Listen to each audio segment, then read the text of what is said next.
इस देश के अंदर तमाम मुद्दे हैं, लेकिन उन मुद्दों को छोड़कर खास तौर पर इस देश की गोदी मीडिया सिर्फ उसी पर क्यों चर्चा करती है, डिबेट करती है जो राहत पहुंचा सके उनकी आका को। आज आपको खबर दिखाऊंगा कि कैसे क्या कोई साजिश रची जा रही है कि घेरती हुई सरकार को कैसे भी करके इन मुद्दों से बाहर लाना है।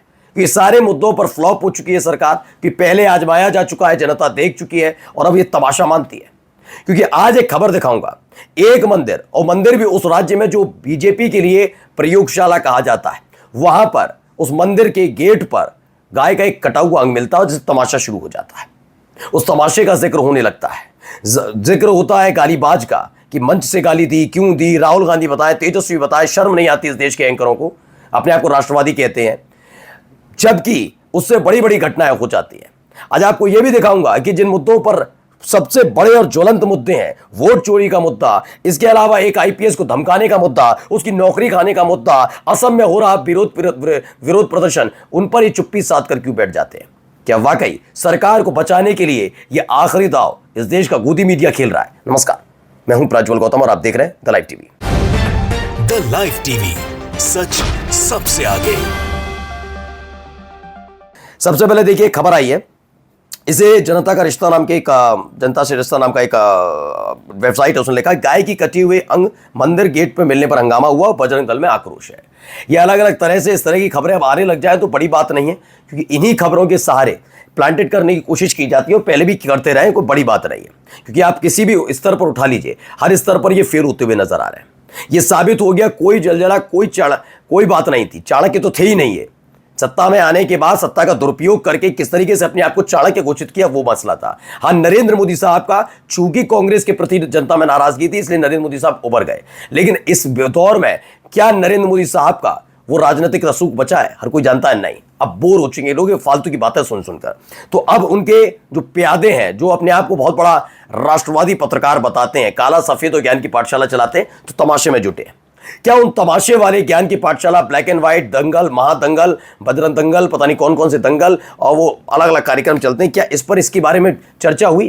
क्या लताड़ा गया बीजेपी शासित राज्य में एक डिप्टी सीएम धमकाता है एक आईपीएस को, वो भी उस जगह जहां पर सबसे ज्यादा खनन होता है वहां पर, और उसके बाद जब वो रोकते हैं और आईपीएस मना करती है कि आप मुझे फोन कर दीजिए, तो उसकी नौकरी खाने के लिए आतुर हो जाते हैं। क्या इस पर चर्चा की किसी ने? चले पुरुष ना करें, महिला आईपीएस अधिकारी तो तमीज है महिला अधिकारियों में। और कुछ तो ऐसी है महिला एंकर जिनके पति भी प्रशासनिक सेवा में, तब भी इन्हें शर्म नहीं आ रही। अब आइए, ये देखिए अमोल रामकृष्ण मिटकरी है, इन्होंने ये एमएलसी हैं, अजीत पवार गुट के से आते हैं। इन्होंने कहा अंजना कृष्णा आईपीएस के दस्तावेजों के सत्यापन के संबंध में क्यों, क्योंकि इनके आका जो है अजित पवार, जिन पर बीजेपी ने ही खुद घोटाले के आरोप लगाए और चक्की पिसवाने का दावा करते थे, वो बात अलग है कि इनका खुद का कोई चरित्र नहीं, क्या ही कुछ कहेंगे। तो अजीत पवार के लिए से कह दिया था उस आईपीएस अधिकारी की नौकरी खाने की तैयारी चल रही है। इससे पहले ना जात प्रमाण पत्र, ना शैक्षणिक योग्यता, ना कुछ नहीं मांगा था, लेकिन अचानक से अजित पवार से पूछ लिया गया तो एक ईमानदार अफसर से इस तरह का रवैया अख्तियार किया जा रहा है। आईपीएस अंजना कृष्णा को नोटिस। आईपीएस अंजना कृष्णा अवैध खनन रोकने गई थी। महाराष्ट्र के उप मुख्यमंत्री अजित पवार ने उन्हें फोन पर कार्रवाई रोकने को कहा। इतना ही नहीं, अजित पवार ने कहा मैं तेरे पर एक्शन लूंगा, और देखिए एक्शन की तैयारी। क्या इसका जिक्र किसी ने किया? एक प्रशासनिक अधिकारी होने के नाते जिस तरह का रवैया अख्तियार किया, क्या अंजना कश्यप को पूछना नहीं चाहिए? मैं क्यों कह रहा हूं, अंजना कश्यप अच्छे से समझेंगी, मैं नाम लेकर पूछ रहा हूं। क्या आपको ये नहीं समझ में आया कि आपको पूछना चाहिए? कैसे कर सकते हो अजित पवार? तो ये महिला सुरक्षा, महिलाओं के नाम पर मोदी जी का सम्मान, मोदी जी की मां का सम्मान, सबका सम्मान करा लो, और एक महिला अधिकारी को प्रताड़ित करता है अजित पवार, उसके बारे में मत पूछना आप, ठीक है? अगली खबर देखिए, निगार परवीन, बहुत अच्छी बात। बिहार में एक लफंगे ने पीएम मोदी को गाली दे दी तो डिबेट होने लगी, बिहार बंद हो गया। केरल कांग्रेस नाम से चल रहे ट्विटर ने वीडियो बिहार लिख दिया तो डिबेट हो गई। सोचिए गिद्ध किस इंतजार में बैठे रहते। अजित पवार ने एक महिला को आईपीएस को धमकी दी, वो भी खुलेआम, किसी का अब तक मुंह नहीं खुला, खोल ही नहीं रहा, बात ही नहीं। ज्ञान की पाठशाला इस पर नहीं है, ना आका नाराज हो जाएंगे। सोचिए ये इनकी नैतिकता है। अरे बिके हुए ईमान वाले हो, तुम्हारे सबका चरित्र पता लग चुका है। अब ये खबर कहीं आपने शायद देखी नहीं होगी, ये वीडियो देखिए, इस पर डिबेट क्यों नहीं हो रही, इस पर पूछिएगा।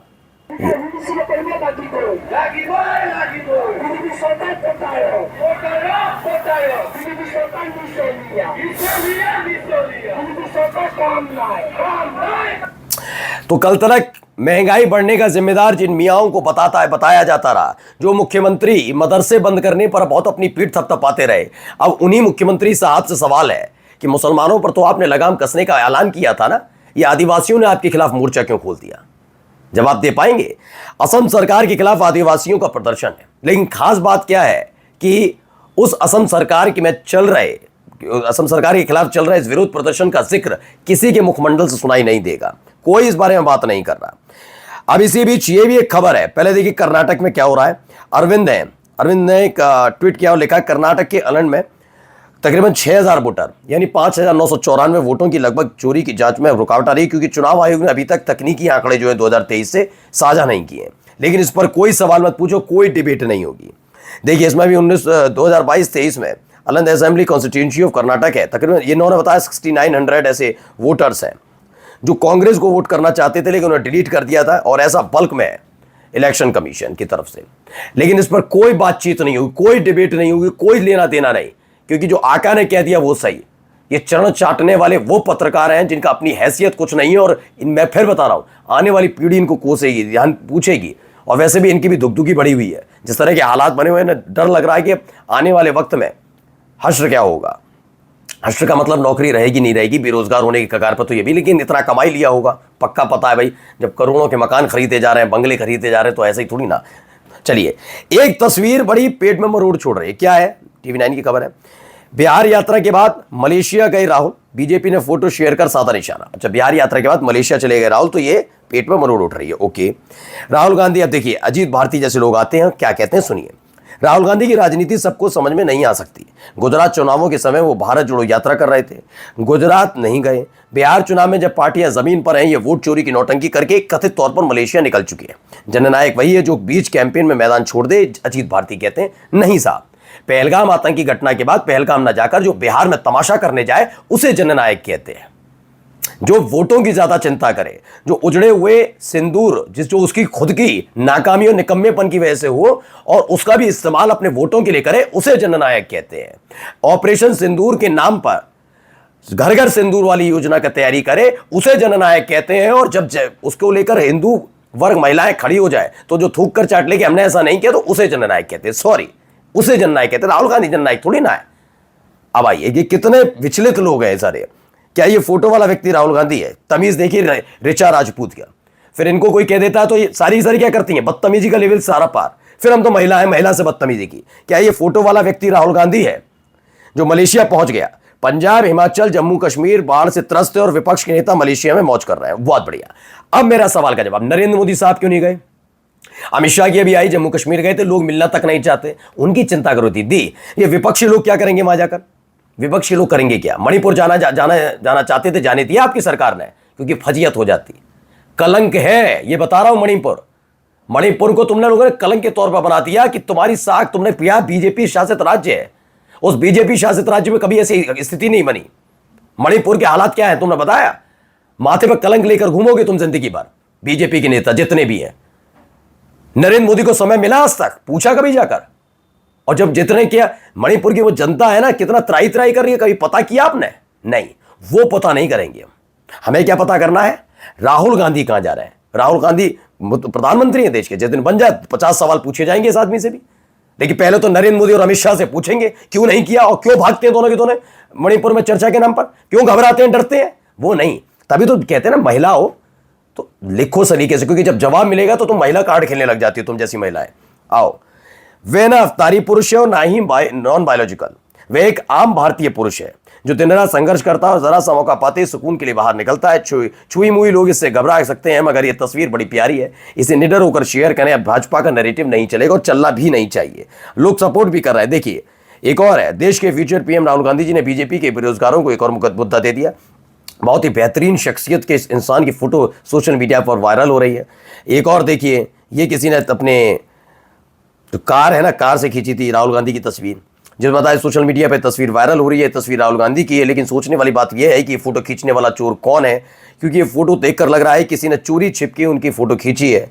आइए, राहुल जी की इस फोटो ने पूरे राइट विंग में खलबली मचा दी है, अलग अलग तरह सपोर्ट भी मिल रहा है। जाते जाते जरा सुनिए कैसे गुर्दे छील कर रख दिए।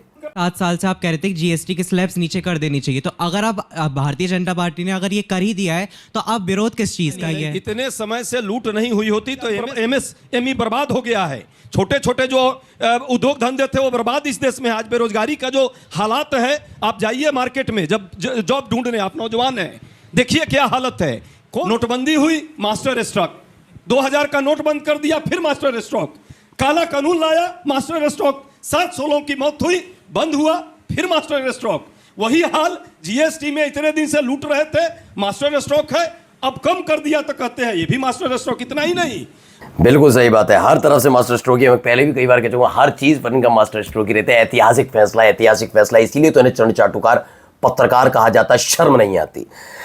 अब देखिए, एक व्यक्ति हैं, गोल्डन हट के नाम से इनका चलता है, इनका नाम है राम सिंह। किसान आंदोलन के समय से सुर्खियों में आए थे। अब इन्होंने पंजाब की बाढ़ पर बड़ा ऐलान किया है, जो शायद ही कोई कारोबारी कर पाए। राम सिंह ने ऐलान किया है कि गोल्डन हट चेन के जितने भी आउटलेट हैं, उनकी कमाई, उनकी 100% कमाई 1 साल के लिए बाढ़ पीड़ितों की मदद के लिए लगाई जाएगी। है कोई ऐसा कारोबारी?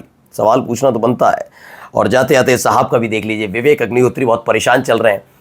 इन्होंने एजेंडाधारी फिल्म बनाई थी, अब अपनी दूसरी फिल्म के फ्लॉप होने का डर इतना घबरा रहा है कि पीड़ित की तरह अपने आप को प्रेजेंट करके बताना है कि नहीं, बहुत हालत खराब है। क्या कह रहा है विवेक अग्निहोत्री ने?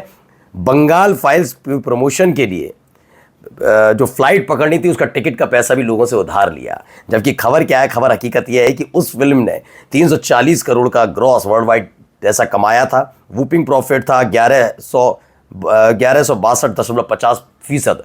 इतना पैसा कमाने के बाद बेचारे के पास आज टिकट का पैसा नहीं है। कौन खा गया पैसा वो? नमस्कार।